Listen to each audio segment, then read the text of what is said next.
Can anyone hear me? All right, hello. Politicon, how are we doing? Are you ready for the final debate of this convention? All right, well we're gonna upgrade this microphone real fast. This is on, can you hear me? Yes, okay. All right, this is gonna be a lot of fun. And you all know who we're about to welcome out to the stage. First of all, give a big round of applause for the host of the Kyle Kulinski Show, Kyle Kulinski.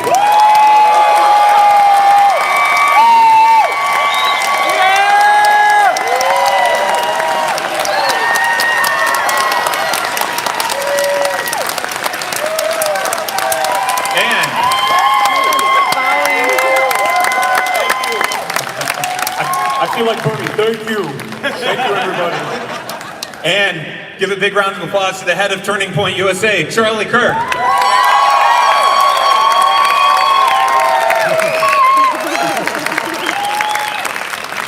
And my name is Stephen Olekar. I'm the founder and president of the Millennial Action Project. We're a nonpartisan organization working with the next generation of elected officials to bridge the partisan divide and strengthen our democracy. So it's a real pleasure to be here to moderate this debate. So shall we get started, guys? Sure. Yeah. All right. So we have two rules. The first rule is that we will not be shouting over each other so the audience can hear what you're saying. The second rule is that I'm going to pose a question to one of you, and you'll have an opportunity to rebut the last statement, and then I'll give you each one more response. You'll have a maximum of 2 responses. That'll help us move on to the next topic. So this debate is going to focus broadly on 3 topics: the economy, culture, and international issues. And we'll see where that takes us. Are you guys ready? Let's do it. Have you guys ever debated each other before? Well, we were on a panel together last year, and the point of the panel was, how are you going to get along? So we actually were able to agree that Saudi Arabia is bad, and locking up people for nonviolent offenses is also a bad thing. So there were some points of agreement. And the death penalty, we agreed on. Well, that's right, and the death penalty too. So there were points of agreement, but we'll see, tonight if we agree as much. Doubt it. We're going to get into some specifics. So I think we're agreeing on too much right now. Let's get into the debate. All right, let's start with the economy.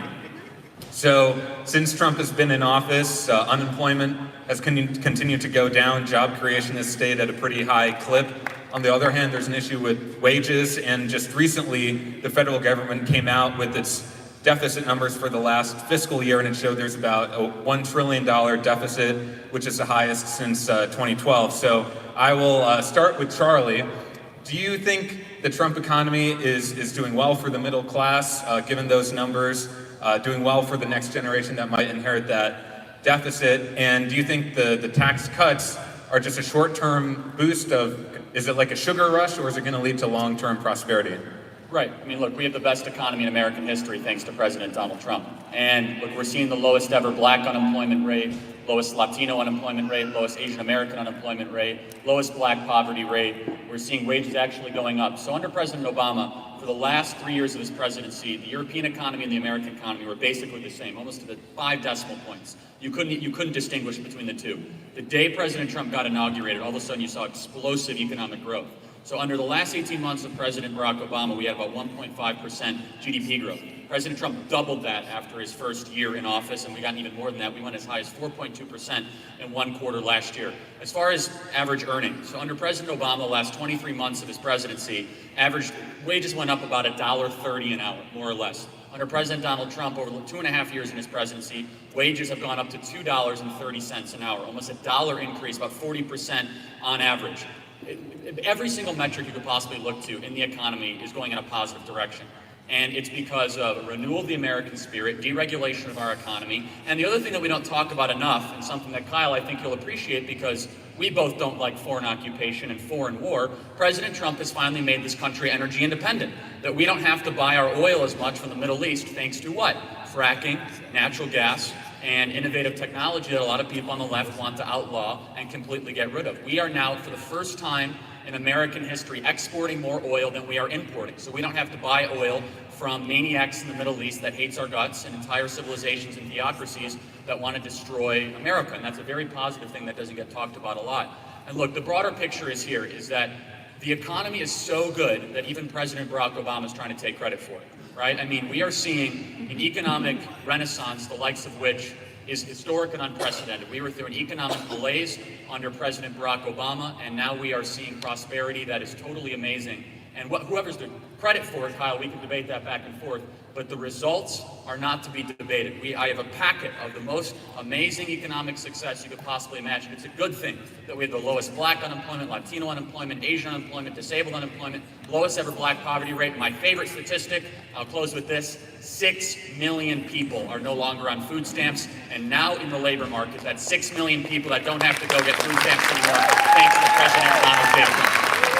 All right, Kyle, your response. Okay, so there's a lot there. I'll try to make my response relatively short here. I don't think the way that we measure the economy, the metrics that are typically used by mainstream media, I don't think they're good metrics. I think they're absolutely terrible metrics. I think that when you look at something like the unemployment rate, okay, I'll give him partial credit for that unemployment rate going down, but then you also have to give Obama partial credit for that as well, because he did dig us out of the hole of that Great Recession. But basically, listen, the point is, Donald Trump used to bring up this thing called the U6 unemployment rate. Now, the U6 unemployment rate is a more accurate reflection of what the real unemployment rate in the country is. I mean, I'm sure you guys remember back to the primary season, he'd be like, you know, the actual unemployment rate is really more something like 10%, 15%. He would always kick that number up because Donald Trump was kind of right. The way we calculate it is nonsense. So when you look at the real unemployment rate, I actually should say the official one is 3.5%. The U6 unemployment rate is 6.9%, so it's significantly higher than what's often touted by mainstream media. And you have to include the discouraged workers, you have to include the people who work on and off, and people who are part-timers who want to be full-timers. So there's this whole category called the underemployed, and that's another 22 million people. You have 8.6 million people officially categorized as working poor in this country. You have, this fact always gets me, I think it's incredible that 78% of Americans live paycheck to paycheck. 78%. That's nothing to write home about. And thank you, yes.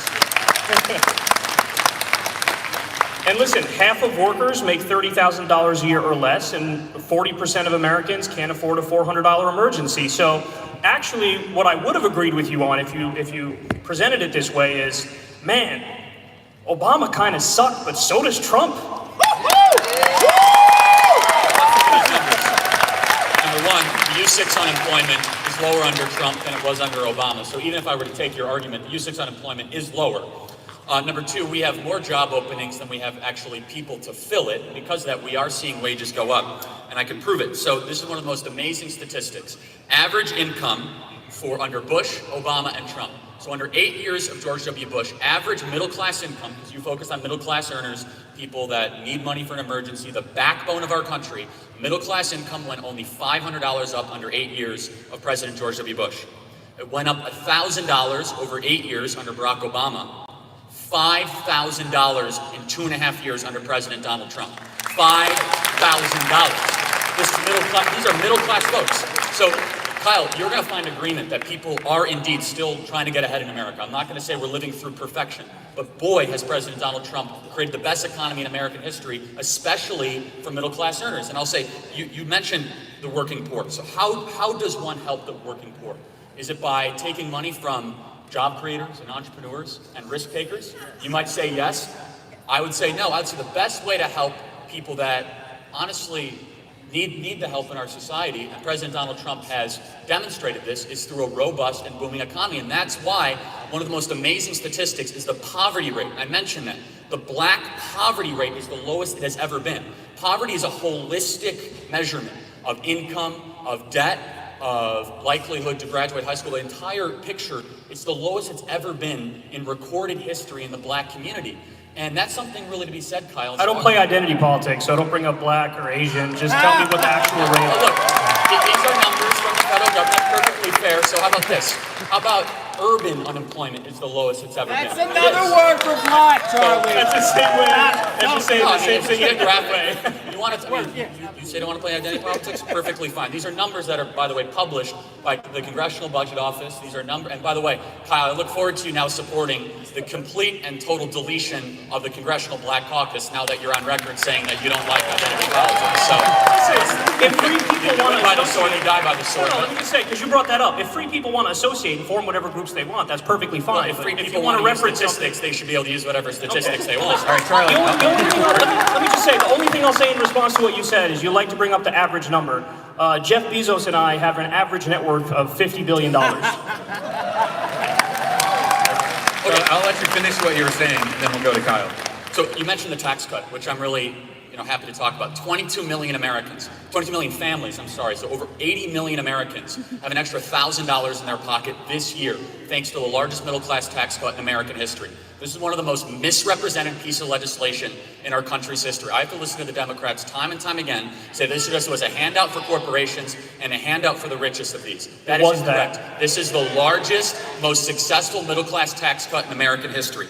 Fact, a family of 4 with an annual income of $73,000, which is the median family income in America, saw a tax cut of more than $2,000, a 58% reduction in taxes, thanks to President Donald J. Trump. And so you care about middle-class workers. I care about middle-class workers. President Donald Trump has actually delivered results and success for the people that we care about, the middle part of this country that trusted them with their vote for the first time in a long time. I'm so proud that this president is able to say, I've made life better for people that both parties have turned their back on for so long. Okay, so here we go. Now, so if you want the truth about that tax cut bill, let's talk about it. First of all, will I give credit in certain areas? Absolutely, because I'm not a hack. So when it comes to, I'm not saying you are, by the way, I'm just saying that I'm not one. Thank you, Tom. So the good parts of that bill, the child tax credit went from $1,000 to $2,000. That's something we can agree on. Good. That's a good thing. The standard deduction was increased. That's a good thing as well. By the way, I like how we're both super tall and these mics are so low. It's so awkward to have to. It's got to be like that presidential, like, it's got to keep leaning over. Whatever. All right, so now let's get into it. That's the good part. That's the stuff I agree with. Here's the bad part, okay? In 1952, the corporate tax rate, it accounted for 33% of all federal tax revenue. Okay, you understand that? So the corporate tax accounted for 33% of all federal tax revenue. Today, corporate taxes only bring in about 8% of that federal revenue. So that means a giant tax cut for corporations. Trump looked at that and said, we should give them a bigger cut. So the rate went from 35% to 21%. That cost more than $1.3 trillion. Also, this bill scrapped a little thing called the alternative minimum tax. So what that means is that if there's a rich person who's got a team of lobbyists and a team of accountants trying to help them dodge taxes, okay? Let's say they get that rate down to 14%, their effective rate. The alternative minimum tax says, no, you have to pay a minimum of 25%. You can't deduct below that 25% number. This bill got rid of that because it wants the ultra rich to take all the money and run out the back door. If this bill was not for helping the rich, then why is it that they took the estate tax, which only applies to people with goddamn estates, and they said, hey, $5.5 million is the line, how about we make that $11 million? So in other words, a tax that only impacted the rich, he said, well, let's cut that one quite a bit as well. And furthermore, and the most important point about this bill is that people making $75,000 a year or less will actually see a tax increase over a decade. So what happened was all of the tax cuts for regular people, all the tax cuts for you, they're temporary, but the tax cuts for corporations and the rich, they're permanent. I'll let you respond in the context, because we're going to stay on the economy, because you've both addressed a lot of the key points. But one point You don't even need to be here. We could just keep going. But one point we did not address is the deficits and the debt. So if you can just address that in your response as well. I mean, you're going to find no disagreement that the debt and deficit is one of the most urgent issues of our time. And look, President Trump has submitted budget after budget to Congress that would balance over 5 to 10 years. And look, Kyle will and I will agree on this. One of the ways that we can balance our budget is ending these silly and reckless and morally objectionable foreign occupations of countries that we shouldn't be in. We can agree on this. And by the way, 2 things of this, done with an elite force of foreign fighters, thanks to President Trump's asymmetrical foreign policy. the leader of ISIS is dead in the last 24 hours. That's the thing that we should applaud. And by the way, that was done with an elite fighting force, no need for a foreign occupation. We can both applaud, the death of an ISIS leader that was totally and completely evil. And so, look, the debt and deficit, I'll tell you, we need dramatic spending cuts, and we need to, shrink the size and scope of government. We can talk about that at length. I think we're here tomorrow to talk about things that are happening in real time with President Donald Trump. I want to make 3 points about what Kyle said about the tax bill. Number one, Republicans in Congress tried to make the tax cuts permanent, and the Democrats objected to it. They filibustered it, and they never allowed it to happen. That's number one. So I agree that the tax cuts were not permanent for the middle-income workers, but it was the Democrats that prevented it from actually becoming permanent in the last 18 months. Number two, you talk about corporate tax rates and the percentage of the budget. Well, for those of us that understand and have studied the Laffer curve, we're actually seeing revenues go up. We have record numbers of revenues in the federal government go up because... And why is the deficit growing? Well, it's going because we're also increasing spending on ridiculous foreign occupation wars, something that I'm against. Okay, so we'll agree on that. We're increasing spending, but we're also cutting taxes, so I'm a big believer that we should cut taxes and cut government. So if you're gonna... My philosophy is quite consistent. I think that it's better in the people's money when they earn it, it's not government's money to take it. But the second thing I want to make is this, is that the size of the corporate tax rate, as it was lowered, so it was lowered from 38% to about 22%, we're actually seeing compliance go up. So you cited the 1950s. So the 1950s tax rate was marginally ineffective, two different things, but it was only over 90%, right? And No, I'm talking about the corporate tax. I wasn't talking about the marginal tax rate. Oh, you're not individual. Okay, I stand corrected. Then the corporate tax was what, 40%, 50% in the 1950s? But Right, it accounted for 33% of all federal tax rates. Right, so now we don't have the numbers yet in, but it was 8% last year. It's projected to exceed over 13 to 15% because now corporations are complying with the actual federal tax rates, because that's what happens when you lower the tax rates. Less people put their money overseas, and more people comply with the actual laws on the books. The third thing, hold on, I want to get to just some real quick. philosophy really I'll let quick. you respond just real quick. The effective rate went from 23% to 12%, so that's not true. The effective rate went down You mean under Donald Trump. corporation or individual? Corporate. 12% for corporate tax rate? Yes, the effective corporate tax rate went from 23% Good. No, I mean, to it 12%. should be 0%, but yeah, that's perfectly fine. That's a very unpopular position. Please proceed. And I'm happy to elaborate on it. This is a bigger philosophical point, and this is where Kyle and I will find no agreement whatsoever, respectfully. Is it our money or is it government's money? And that's a really important discussion to have, because you frame this as the creation of wealth is somewhat of a bad thing. I'm not going to try to mislabel what you're saying, but just because someone got rich does not mean anyone got poor. In order to get rich in a market society means you have to employ people, you have to have a good idea, you have to voluntarily sell it over a long period of time, people have to purchase that product, you have to continue to prove yourself, you have to probably buy property or rent property, you have to get money flowing through the economy. Just because someone got rich does not mean they went around and stole the money away from people. Wealth creation in a market society requires innovation, entrepreneurship, something that makes every single person in this room richer. So when someone gets rich in a market society, they did not pillage and plunder and get that money with putting guns to people's heads. Instead, they were creative, they were entrepreneurs, and they were innovative, something that should be rewarded. And so that's where the philosophical difference is. You look at wealth creation as something that might be bad. I don't want to mislabel it, but your preferred presidential candidate says billionaires should not exist. I believe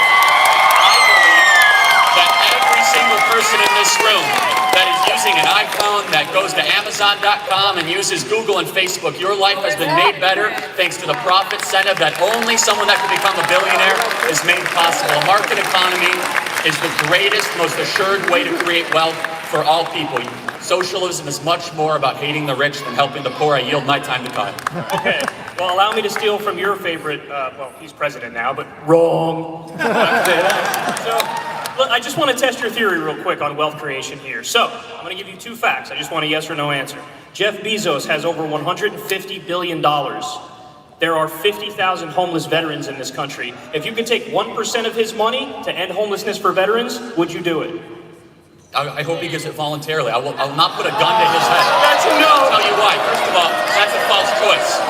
That's a false choice. Let me tell you why. It's a thought experiment. Because we have spent hundreds of billions of dollars to try to solve homelessness by taking money from the rich over the last 40 years. You want to solve homelessness? Stop electing Democrats to city like Los Angeles, San Francisco, Seattle. Donald Trump this president, Jeff and we have Bezos 500,000 homeless employs- people. That makes no sense. I don't actually love Amazon or Jeff Bezos, but you're starting to make me like him even more throughout the course of the debate. Jeff Bezos did not make his money going around city to city with automatic machine guns stealing people's money away. Half this room probably uses Amazon on a weekly basis. You have to be innovative. You have to be an entrepreneur. He employs hundreds of thousands of people in an extraordinarily competitive market. He did not get it by being a robber baron. That's how you get rich in countries that are socialist countries. Wrong. You get rich in a capitalist society, you must have a good idea. People must believe in that idea and continue to purchase that idea over a But long Charlie, period dude, of time. there's this thing called a social contract. Oh, and this it's is a good. very Let's simple talk- thing. When did I sign that, Kyle? I must have missed it. Okay, well, you can go live in Somalia where they have none. Good All luck. right, so you believe in the Soviet theory that all of us are nothing more than a collective. I disagree. I didn't say that. believe- I said there's a social contract. Who do you think wrote the social contract theory? Well, I thought you liked the Constitution. I thought you liked our Right, founding the fathers. Constitution that talks about, this is so important. The Constitution actually rejected social contract theory. It said our rights come from what? From God, not from government. That government should not infringe upon your rights. The Constitution rejected coercive government action. The United States Constitution rejected the idea that actually the entire United States Constitution was a warning sign against having government come too much infringing of our rights. This is the actual philosophical debate of our time. Because Kyle, you look at the entire political kind of system and you say, okay, there should be more government action because we must look ourselves first and foremost as a collective. Therefore, Jeff Bezos, the only way he was able to get that amount of money was eventually try to exploit people over a longer period of time.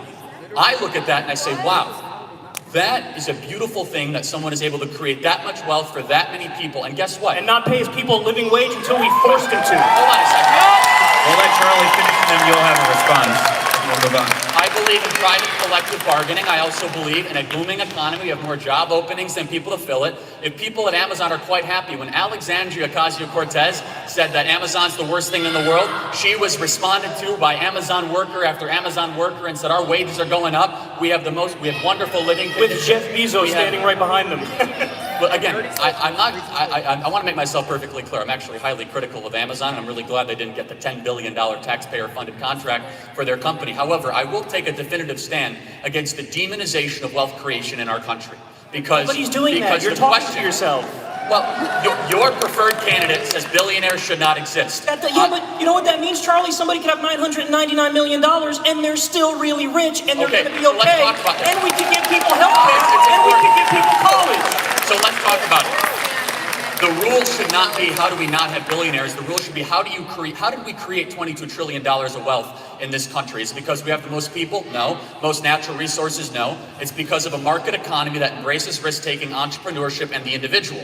Countries across the world have tried everything from exploitation and stealing money away. India has more people. China has more people. The only reason China is able to get any sort of form of economic growth, they tried state-run coercion, is they actually embraced more market principles over the last 15, 20 years, despite the evil communist Chinese party. Kyle, here's the question I have for you.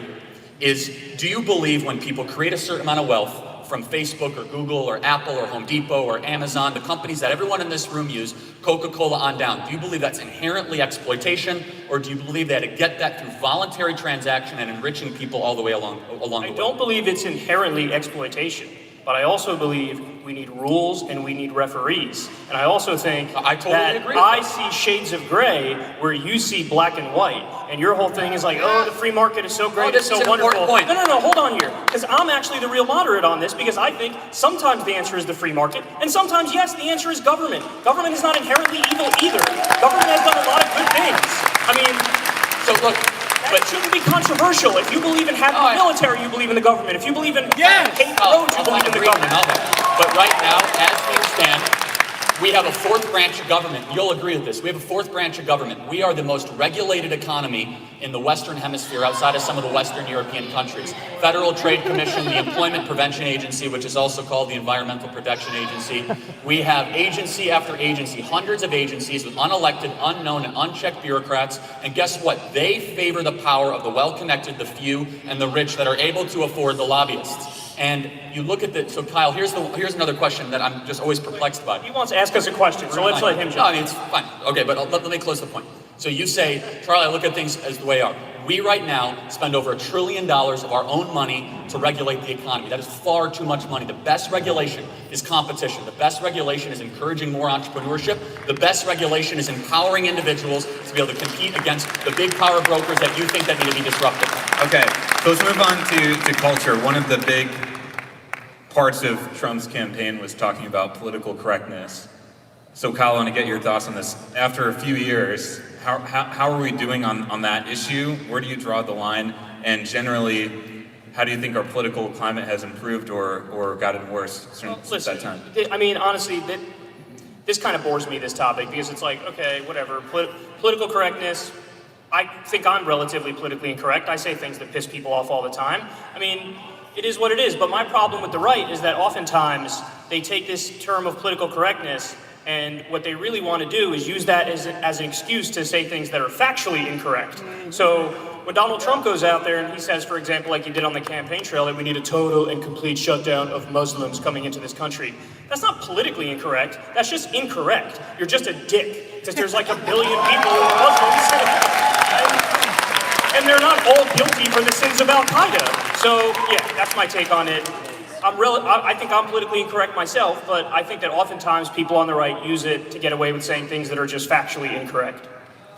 Charlie. So I guess the question is, are we more or less politically? I mean, look, it depends on where you live in the country. I mean, in California, it's perfectly fine to border jump or line cut to come into our country, but if you misgender someone, you could face prison time in California. So That's totally not true. It is. The law is on the books. There is a law on the books that if you're an employee of the state government of California, if you misgender someone as an employee of the state of California intentionally, you could potentially go to prison for workplace harassment. That is speech police. This is hyperbolic nonsense. We have the First Amendment, and that's the supreme law of the land. Opinion, you're not entitled to your own facts.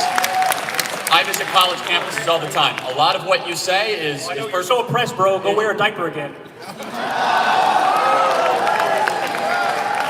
I visit college campuses all the time, and I'll tell you, Kyle, if you saw, and I think if you're intellectually honest, you'll agree with this, that the speech police that happens all across the country, where it's telling people that they can't say certain things, where they're cracking down on saying America's the greatest country in the history of the world, I have to say that these are the types of things that should be really concerning. And there is a death of free speech in this country, and people like Bill Maher really respect that and understand that. I agree with that too. That stems from political correctness, right? That comes from the speech police, but you're really only seeing it on one side.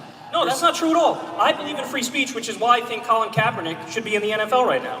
Yes. Well, Colin Kaepernick was never fired from the NFL because he decided to kneel during the national anthem. He's not in the NFL because he's a horrible quarterback. Yeah,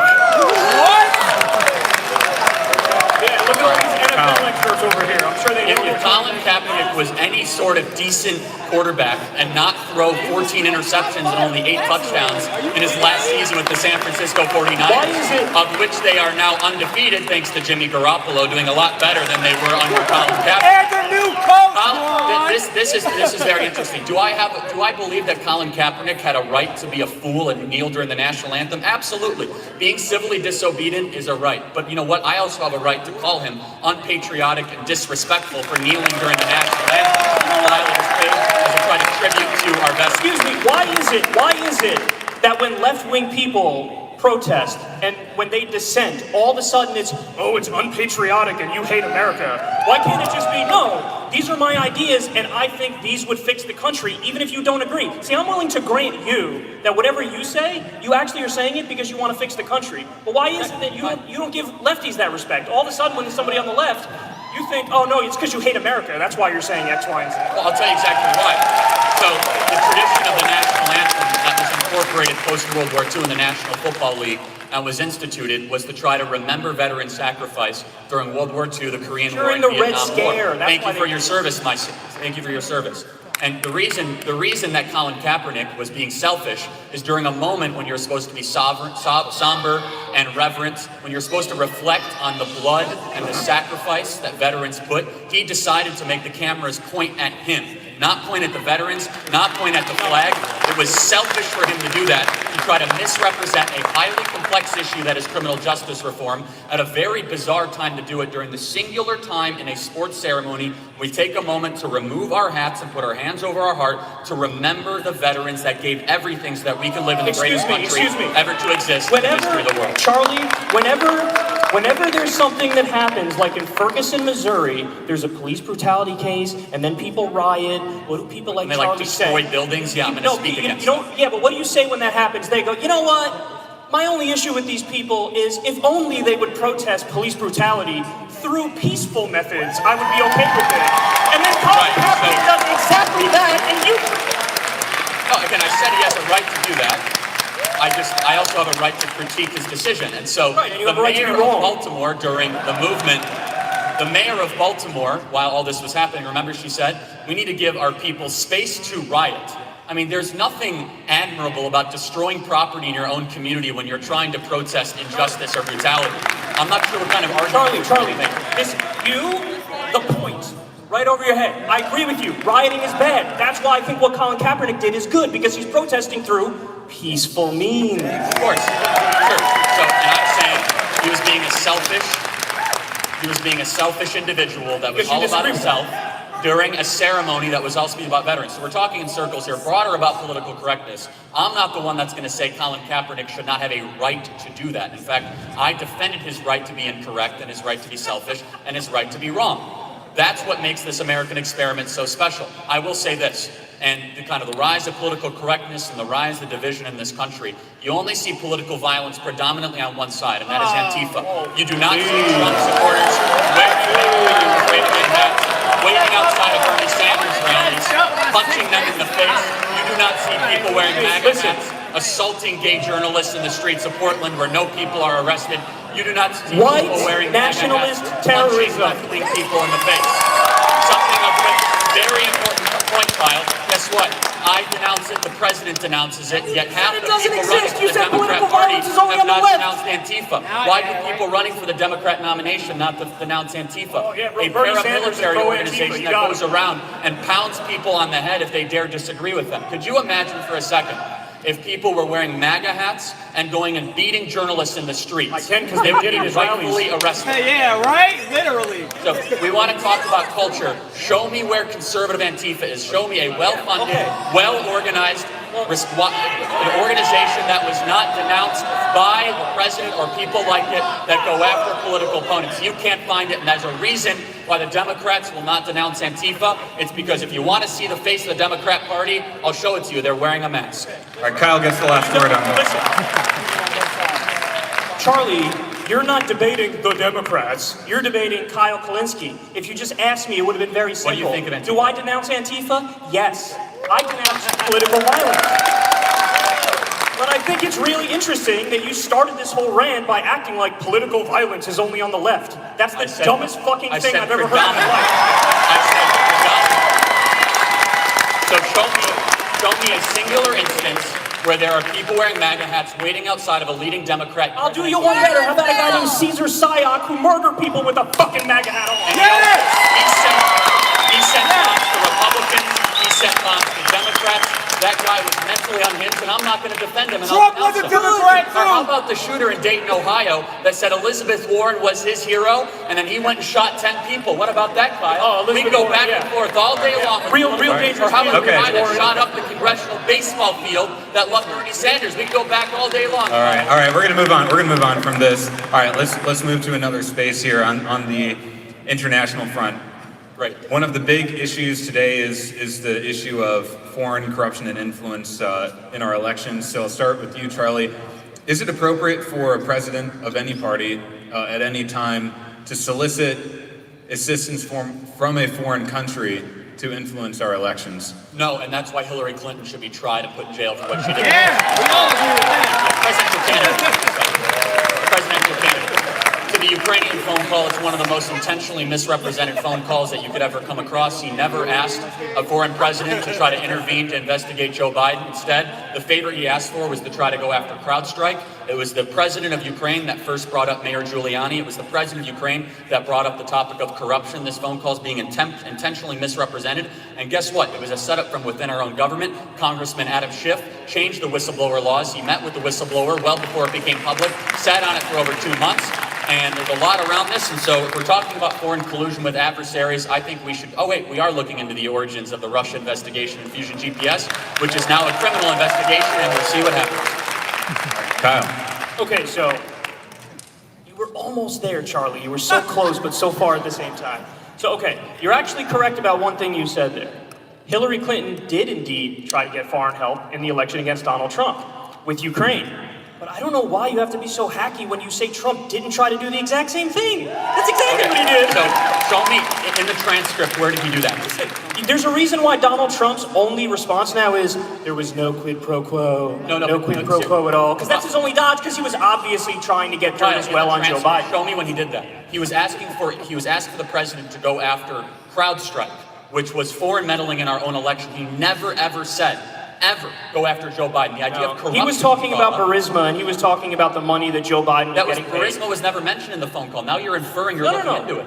You don't have to infer it. He wants him to investigate Joe Biden. What do you think he's investigating him for? Puppies and rainbows? He said, for the money he was getting paid. Go after CrowdStrike. This is a very important thing, because if you look at the actual transcript of the phone call, and you look at who brought up the topics. Right, and by the way, there was no quid and no quo, because the Ukrainian president time and time again said the aid was not intentionally withheld. We didn't even know the aid was withheld. We never made calls about the aid that were withheld. Doesn't matter, he was still trying to get dirt, and that's obvious. Listen, but show me in the call where it says that. I mean, hold on now. Please, you sound like Trump with the literal, a direct literal interpretation of this is exculpatory of me. Everybody knows what he was trying to do, because he runs the government like a mafia boss. Now, you could like that or dislike that, but it is what he was trying to do. Now, here's the difference between me and you. The difference between me and you is, I will admit that Hillary Clinton did indeed try to reach out to the Ukrainian government to get dirt on Trump, and in fact, that's how we learned about Paul Manafort and his corruption, is because Hillary did reach out to the Ukrainian government and did get dirt. Now, I'm willing to say in the case of Hillary Clinton, that's dead wrong. You all need to ask yourself,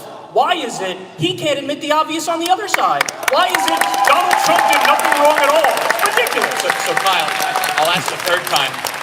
I want you to cite the specific part of the transcript call. Charlie, I don't have the fucking transcript in front of me. Well, because why are you being ridiculous? Because if it existed, if this smoking gun existed, people would say, here's what he said wrong, and here's the specific U.S. criminal code that was violated. It simply does not exist. Instead, they're inferring, they're saying, this reads like how a mob boss. We got it. You can this all comes comes down to this, Trump did nothing wrong. Next question. This all comes down to this. From spring of 2016, the media talking heads were floating out impeaching Donald Trump. Before he was even elected president of the United States, impeachment was ramped up.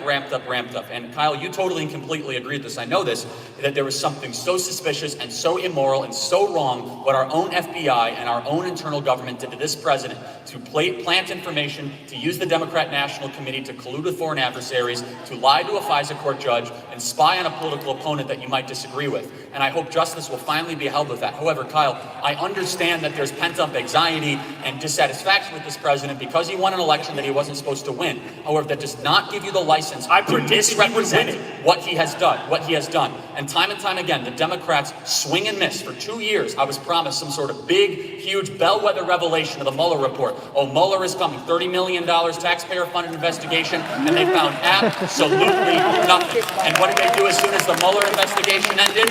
As soon as the Mueller investigation ended, they went to the Ukrainian investigation.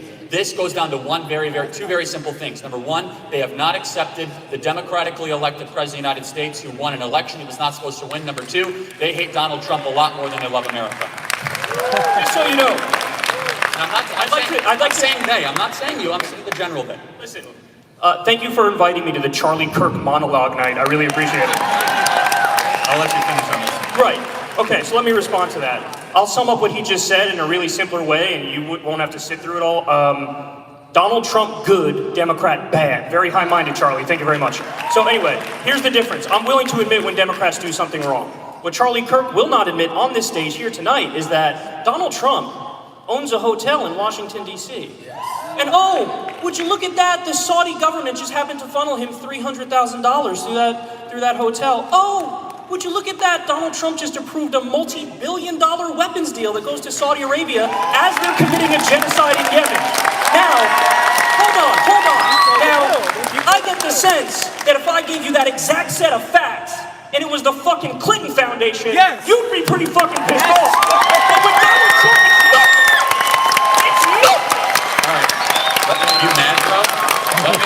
Oh, damn right I'm fucking mad because you're not willing to criticize him for fucking anything. So, all right, Charlie. I'll let you respond, but hold on. Let me add another dimension to this because God protests too much, I think, is how the old quote goes. But. So, this has been framed in the lens of corruption. Yeah. And so we've talked about what Biden's son did. So how do you weigh the corruption of what Biden's son did with what the Trump kids are doing internationally? Do you put them on the same level? Yeah, I'm happy to respond to Yeah. And also importantly, how do we fix that in the future? How do we prevent future kids of politicians from profiting off their offices? Yeah, if you're looking for someone to defend Saudi Arabia, you know this, Kyle. I'm not going to do that. I think that our inside-out alliance with Saudi Arabia has been a mistake for the last 20 or 30 years, and they've misdirected us throughout the Middle East. And no, I don't support their proxy war of Yemen. So there I am, disagreeing with something. What about the $300,000 that went to Trump? Number two, I'm happy to respond to that. I think it's laughable, to be honest, when a guy has a net worth of $3.8 billion and has hundreds of millions of dollars going through his entire international organization, that somehow he's influenced by $300,000 at a DC asset hotel to approve a weapons deal. I mean, if that, There you go. you're the conspiracy theorist if you think that's actually what's happening. Like, I'm going to approve a Saudi weapons deal because my companies do hundreds of millions of dollars, and I don't know, the Saudis bought did $300,000 in hotel nights. Let me go to Joe Biden. Kyle has similar distaste for the Biden family, so I'm not going to loop him into my critique here. However, conventional Democrats are protecting Joe Biden and yet trying to parallel it against Trump. Here's the big difference. As soon as Biden took office in 2008 as vice president, Hunter Biden went forth and sought international deals. He went on a board in Burisma that he was totally unqualified for, that he didn't speak the language, he had no familiarity with the territory or region. He had no understanding of natural gas or upstream development, earning $80,000+ a year, not to mention his deal with the Chinese where he went on Air Force 2 halfway across the world with Chinese officials and 6 days later secured a $1.5 billion investment deal for his fund, of which he was uniquely unqualified to run for. What's the difference with the Trumps? The day that their father became the president of the United States, they stopped all international business deals.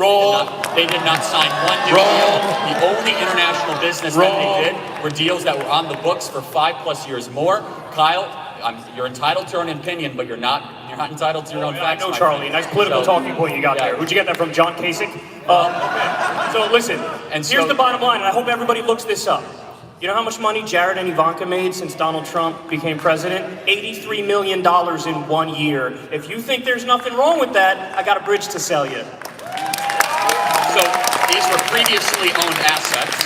They did not sign one new deal since they were in the administration. Point to me one new deal the Trump family signed since Donald Trump became president. You don't make $83 million in 1 year Name another. without being a grab bag of corruption. And you know this. Called the Kushner companies that own some of the most valuable assets in New York. So that income was deals that were already signed and revenue streams that were already established. The Bidens, the big difference, as soon as his dad became president, he said, it's money time. He went to Burisma. He went to Hungary and did some very questionable legal deals that are just coming out right now. And he got $1.5 billion from our greatest enemy, the Chinese, into his own fund because he took the Chinese on Air Force 2 halfway across the world.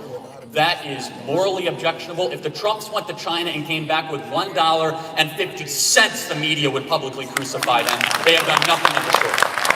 So, as you respond to that, let's get to the second part of the question, which is how do we actually fix this? How do we prevent kids of any president, regardless of their political party? The way you fix this is you have intellectually honest people call out corruption where they see it, whether it's on the Democratic side or the Republican side.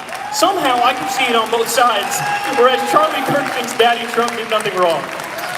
Look, I'll ask you again, Kyle, show me one deal that they signed since they became My president. dude, I don't know if you're listening or not, but I said very clearly, Can you name another deal? Okay, are you going to let me talk? Just name a deal, Are you going to let me please. talk? You don't routinely make interrupt me. $83 million in 1 year when Daddy is president as an oopsie. Right. So their income the year before that was 90 million and 95 million. They did business before they went into the White House, so they did not sign any deal. This is the cute little trick. This is the cute little trick. Right? Because as soon as I say, well, hold on now, it's proven that he took $300,000 from the Saudis while in office, he's like, oh, that doesn't count either. So whether they're in office or they're out of office, it doesn't matter, and it's not corruption. Well, isn't that fucking convenient? That's super convenient, isn't it?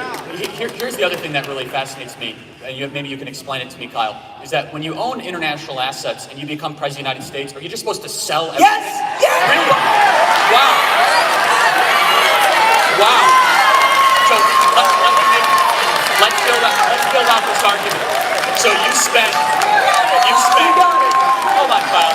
You spent 50 years building a business from nothing, fighting back bankruptcy, renegotiating creditors, employing hundreds of thousands of people over 50 years. And then you give that business to your kids. That's not good enough. You somehow have to sell everything in a fire sale to try to appease the media and the far left wing.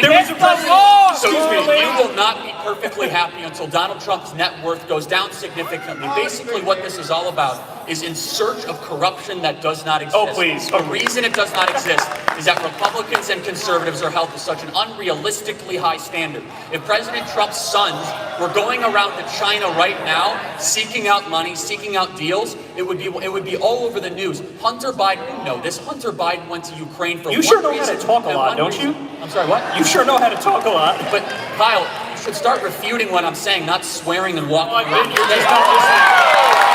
All right. Kyle, I'll let you get the last word on this and we'll move on. This will be very simple, and I'll go right to the point, unlike him. So there's a president by the name of Jimmy Carter. He had a fucking peanut farm, and he had to sell his peanut farm because the Supreme Court rightly said, you know what, man, that could be an issue because you could have foreign governments funneling you money through your peanut farm, and we can't have corruption. We're supposed to be a first world country, but somehow this fucking president gets to have hotels all over the world, a hotel in DC, the Saudis funneling him money. Let me say this one more time, and this will be the final time. If this was the Clinton Foundation, I would be just as up in arms. But when it's the Trumps, I'm up in arms and you're not, and that says a lot. All right, final question on the international stage. We talked at the beginning of this debate about the working class and the Rust Belt. Are we winning the trade war? Depends. Look, I think one of the longest lasting and most important legacies of this president is reorienting our entire foreign policy towards our greatest enemy, which is the Chinese Communist Party. Both parties, Bush and Obama together, had a bipartisan agreement to try to continue to allow China to dump products into our country and hack our cyber grids and build Confucius Institutes on our college campuses while middle America was continually disenfranchised. And guess what? There's going to be I believe, a very good deal struck on trade with China very, very soon. And China has been screwing the world for so long. They have the world's second biggest economy, yet they're still classified as a developing nation. They're allowed to pollute unrestricted without any sort of oversight whatsoever. And this president, I think there's a lot of bipartisan agreement. I think you'll agree with this, Kyle. Reorienting our entire foreign policy and our entire national conversation against the rise of China. And guess what? I totally stand with the people of Hong Kong, unlike the National Basketball Association that just wants to continue the money flow from China coming there. And so look, I think absolutely, and we've already seen President Trump renegotiate NAFTA, yet Nancy Pelosi refuses to move the USMCA through Congress. We've seen President Donald Trump sign a historic trade deal with Vietnam, sign a historic trade deal with Japan. And guess what? I'm a big believer in bilateral trade deals. I think the Trans-Pacific Partnership, my goodness, NAFTA, TPP, all this stuff should be blown up and done bilateral trade deals one by one, and that's much more long-term sustainable than just having these globalist type, trade deals that benefit the rich, the few, and the well-connected. All right, Kyle. The question was about... Are we winning the trade war? Yeah, that's a complicated question. You have to look at the net job loss or job gain. And there are some specific industries that did well as a result of the tariffs that Trump put out there. I think the steel industry is doing better as a result of that. But then there is this other backlash effect where other industries are hurt by it. So if you look at the total job loss or job gain, I do believe we're a little bit in the negative. So I think there's a case to be made that we're not winning the trade war. However, I will say, I actually don't disagree with the idea that you have to do something because this country has absolutely been destroyed since our manufacturing base was just gutted, and that has to do with NAFTA, that has to do with permanent normal trade relations with China, that has to do with, all these trade deals. I mean, just point blank period, it was all for the rich and the corporations, and it screwed over workers, and we should have never done those deals in the first place. I think that's one of the main reasons why Donald Trump won, is because he went to the Rust Belt and he told those people, I'm going to bring your jobs back and all this stuff. So it's a complicated question. I think we need to do something on trade. I don't think I trust Trump in the exact way that he's going about dealing with it.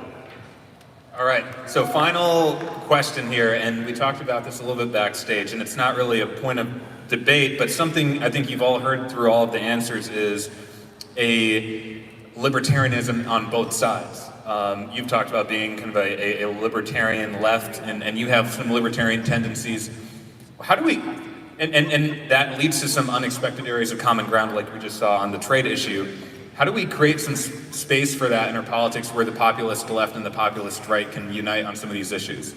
Yeah, so I think we're actually already doing that because you could see that, for example, Mike Lee, Republican Senator of Utah, and Bernie Sanders, they worked together to use the War Powers Act to basically try to stop us from arming Saudi Arabia and helping them facilitate a genocide in Yemen. So you do have, that, exactly, that's right, that's a really good thing. So, you do have points of agreement when it comes to war where we can work together, and you do have points of agreement when it comes to the drug war, for example. I want to free every single nonviolent drug offender in this country. I also want to legalize marijuana. I want to decriminalize all substances because, listen, it really is it's a personal issue, and if anybody has problems with it, they should be getting treatment. They should be getting rehabilitation. They shouldn't be locked up. Yeah, there are points of agreement. I think when it comes to social issues, Charlie and I will agree, insofar as you fully do agree with non-interventionism on foreign policy and basically a hands-off approach to, cultural issues and social issues. Yeah, and look, so here's one thought exercise, and I do want Kyle to have, I know we're running out of time, but we'll agree, but I don't totally agree with everything on foreign policy, but we're more in agreement that we should have a more restrained foreign policy. Drugs, I wouldn't, that's too far for me, but I do think decriminalization of certain substances is perfectly fine. But here's what always perplexes me, and Kyle, backstage you called yourself a libertarian leftist. Is that a correct way? That's a fair categorization, or populist left. Okay, so here's something, and maybe you can explain it to me. I'm skeptical of government in all forms. So I'm skeptical of the government that locks up the people that are wrongly accused, skeptical of the government that declares war on the country that is incorrect and invades the sovereign country. That's also why I want to restrain federal bureaucracy and federal regulation. If you don't trust the government, Kyle, why do you want the government to run our healthcare and take all of our guns away? Good question. That's actually a very good question, and I'm more than happy to answer it. So it's because I'm also an empiricist. And so I believe in what I can see, what is evidence-based. And when I look around the rest of the world, it's just a fact that the rest of the developed world, particularly in Scandinavia, they kick our butt when it comes to healthcare, when it comes to education. So ultimately, listen, I do want to maximize freedom as much as possible, but I'm also pragmatic in the sense that I'm not going to stubbornly refuse to improve our healthcare system when I can see the studies. I see that we're ranked number 37. I see that the UK and France are routinely ranked in the top 5. The rest of the Scandinavian places are in the top 5. And so I don't have a fucking cinder block where my head is supposed to be. I know that there are some things where government works, and we should indeed have more government in those areas. You want to get rid of the federal minimum wage? Oh, I want to increase Well, the Scandinavian countries, except Finland, have no federal minimum wage. That's a good point, but yeah, so we should get rid of the federal minimum tell them wage. why that is. That's because they have unionization for everybody. Exactly. They voluntarily collectively bargain. Right. Sweden has, so I want to close this point. Sweden has universal school choice. They have higher degrees of economic freedom in Norway, Sweden, Finland, Denmark than in America. They have, like I mentioned, they have no federal minimum wage. There's also some bad things in the Scandinavian countries, like a 200% tax on cars, like a 22% VAT tax and sales tax, like the average income tax, 48% for the middle class, not the rich. But by the way, the other thing that always perplexes me, and I know we're running low on time, is that Senator Sanders, your preferred candidate, wants to keep it in the ground and has a big war on fossil fuels. However, it's the Norwegian Sovereign Wealth Fund that has been funded primarily through North Sea oil, natural gas, and fracking, the very same resource that the left likes to demonize. But the final thing I'll say is this. You want me to answer that or no? Well, I mean, I think we're running. How much time do we have? But we do got to wrap it up. Then Say your last thing, and then Cal last can thing I'll say respond is in a this: moment. is that I'm consistent with the use of government power. I don't think you can pick and choose where you want government big and government small. I am skeptical of government power when it comes to them confiscating our guns, running our healthcare, running our education system, and telling private businesses how to operate. I believe in the rights granted from a creator, not from God. And finally, I just find it interesting that people can say, I want government to be totally in control of things that matter to you most, but not in control of other things. I find that highly ironic. Either you are trustful of government or distrustful of government. I will always err on the side of freedom and liberty, not on bureaucratic, corrupt government. All right, last word. Listen, that's fine. Listen, you can categorize that however you want to categorize it. I'd call it nuance. I'd say, you know, I can see places around the world where government works better in certain areas, and I can see places where I want less government. For example, another point of agreement we would have is on the NSA. I don't want the government spying on us every which way.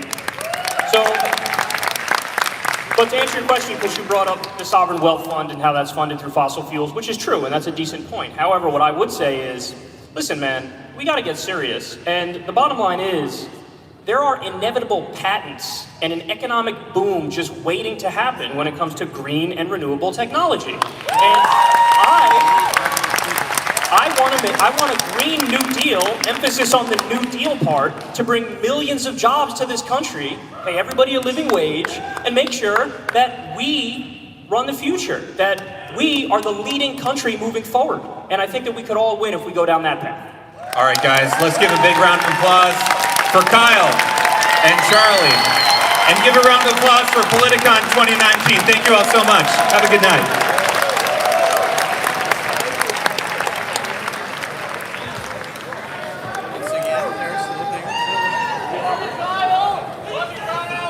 Take care. On the kitten, man.